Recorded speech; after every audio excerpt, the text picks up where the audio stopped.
Zhang Heng.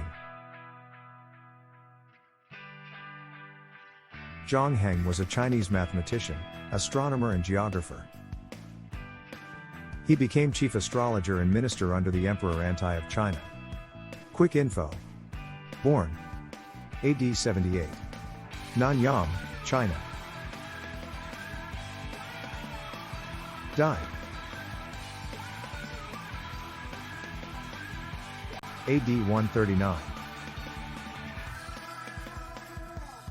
China. Biography. Zhang Heng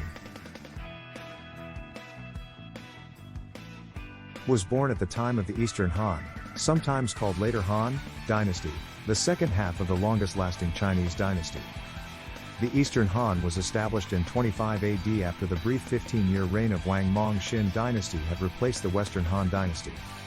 At the time of Zhang Heng's birth, the emperor was Chang Ti, the third of the Eastern Han emperors. The capital of the country had moved to Luoyang, where a large ornate palace had been built. In Encyclopaedia Britannica, the aims and achievements of the Han rulers are described as follows. Over the years that Zhang Heng grew up, Chinese influence and prestige were growing rapidly and reached their peak in around 90 when he was about 12 years old. This was the period during which Hodi was the emperor and the court began to be influenced by family members seeking to extend their own power. Zhang, who had been born into an important family, was educated in the moral and political philosophy of Confucianism. For 10 years he studied literature and trained as a writer. He published a number of literary works which gained him considerable fame. We shall give more information below on these aspects of Zhang's achievements as well as examples of his poetry. Zhang was 30 years old before his interests turned from literature to scientific matters, and at that time he became particularly interested in astronomy. In around 116 he was appointed an official at the emperor's court in Luoyang. The court, however, was beginning to provide a less efficient government due to the weakness of successive emperors who were manipulated by those around them seeking advantage for themselves. This was hardly surprising since many emperors came to the throne as children. If China began to suffer due to ambitious people seeking to further their own influence, this was certainly not the case for Zhang. His biography in The History of the Eastern Han Dynasty, c. 5, suggests that he was not as successful an official as he might have been precisely because of a lack of ambition. This seemed to stem, at least in part, from his strong moral beliefs based in Confucianism. He refused advancement in his career on several occasions when he turned down posts that were offered to him, and he also spent periods away from the capital when he lived in isolation and thought about the nature of the universe and about a wide variety of scientific topics.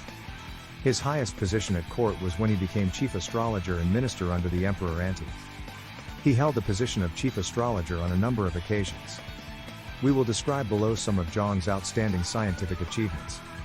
However, as we indicated above, he first achieved fame as a poet and writer of over 20 works, and in this capacity he had a lasting influence on Chinese culture.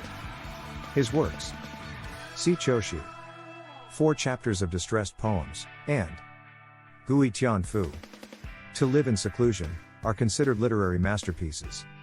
Zhang's poem, in his highly influential style of prose poetry, which we now quote, comes from 1. It is a telling criticism of the last rulers of the Western Han dynasty. Zhang wrote the 4 stanzas of sorrow, which is the first 7-syllabic poem which we know of in China. We quote, in translation of course, only the first of its 4 stanzas. In ancient China there was a belief that an emperor received his right to rule from heaven. Changing the calendar was seen as one of the duties of the office, establishing the emperor's heavenly link on earth. After a change of ruler, and even more significantly after a change of dynasty, the new Chinese emperor would seek a new official calendar, thus establishing a new rule with new celestial influences. It was natural therefore that Zhang, having become an expert in astronomy, should become involved in calendar reform by the year 123. In that year he corrected the calendar to bring it into line with his accurate astronomical observations. In 132 Zhang invented the first seismograph for measuring earthquakes.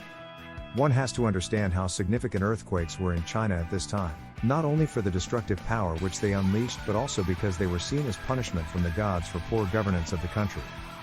In his role as chief astrologer he was responsible for detecting signs of bad government which were indicated by earthquakes. Zhang's device, which he called Ho Feng Di Dong Yi, was made of copper. It was in the shape of an egg with 8 dragon heads around the top, each with a copper ball in its mouth, and a pendulum in the center. Around the bottom were 8 frogs, each directly under a dragon head. When an earthquake occurred, a ball fell out of a dragon's mouth into a frog's mouth, making a noise. In fact, the seismograph detected an earthquake in February of 138, and Zhang reported this fact to the emperor despite no other evidence of the earthquake being felt in the capital Luoyang. He was even able to indicate that the earthquake was to the west of the capital. He achieved fame when reports of an earthquake more than 1,000 kilometers northwest reached the capital several days later. Zhang appears to have been the first person in China to construct an equatorial armillary sphere. It consisted of a system of rings corresponding to the great circles of the celestial sphere with a central tube which was used to line up stars and planets. With this instrument, Zhang was able to make more accurate star maps than earlier Chinese astronomers. He wrote about his instrument in the work Hanai Chu, where he described his version of the universe as follows. In another work, Ling Shen, Mystical Laws, he describes the stars. Only the first part of this text by Zhang has survived. In mathematics, Zhang studied 3 by 3 magic squares. He also proposed, in a treatise on inscribed and circumscribed circles of a square, that pi equals 10 or approximately 3.162. Although this is not particularly accurate, the significance of his work is pointed out by S.K. Mo in 8. As Mo notes, the significance here is that all earlier attempts to calculate were based on practical measurement, whereas the work by Zhang was based on a theoretical calculation. Zhang also gave formulae for the volume of a sphere in terms of the volume of the circumscribing cube. These results are not very accurate, and Lu Hui in his commentary on the 9 chapters on the mathematical art writes. Li Chunfeng wrote in his commentary on the 9 chapters on the mathematical art. One interesting point to note in some of Zhang's mathematical work is that he leaves square roots as unevaluated. Some historians believe that Zhang understood the difference between rational and irrational numbers. But this seems to be stretching things a bit.